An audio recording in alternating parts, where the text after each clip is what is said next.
പെരിന്തൽമണ്ണയിൽ വാഹനങ്ങളുടെ പെയിന്റിംഗ് സ്ഥാപനത്തിൽ തീപിടിച്ചു. 7 കാറുകൾ കത്തിനശിച്ചു. ഫയർഫോഴ്സും നാട്ടുകാരും സിവിൽ ഡിഫൻസും ചേർന്ന് തീയണച്ചു. തീപിടുത്തത്തിന്റെ കാരണം പരിശോധിച്ചു വരികയാണ്.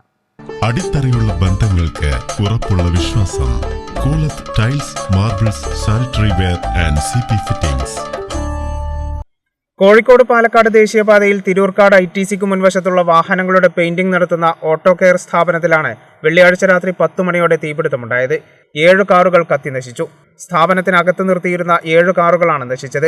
തീ പടർന്നു തുടങ്ങിയപ്പോഴേക്കും അകത്തെ മറ്റു 10ഓളം വാഹനങ്ങൾ പുറത്തിറക്കാനായത് ദുരന്തത്തിന്റെ വ്യാപ്തി കുറച്ചു. പെരിന്തൽമണ്ണയിൽ നിന്ന് fire and rescue station officer ബാബുരാജിന്റെ നേതൃത്വത്തിൽ 2ഉം മലപ്പുറത്ത് നിന്ന് 2 അടക്കം 4 ഫയർ യൂണിറ്റ് എത്തി 1.5 മണിക്കൂറോളം പരിശ്രമിച്ചാണ് തീയണച്ചത്.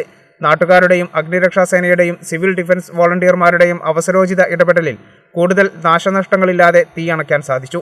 Civil defence deputy divisional warden Anwar Shanthapuram, post warden Shihabuddin, deputy post warden Anwar എന്നിവരുടെ നേതൃത്വത്തിൽ 18ഓളം സിവിൽ ഡിഫൻസ് അംഗങ്ങളും നാട്ടുകാരും ചേർന്നാണ് തീയണച്ചത്. തീപിടുത്തത്തിന്റെ കാരണം വ്യക്തമല്ല. കേരള വിഷൻ, പെരിന്തൽമണ്ണ.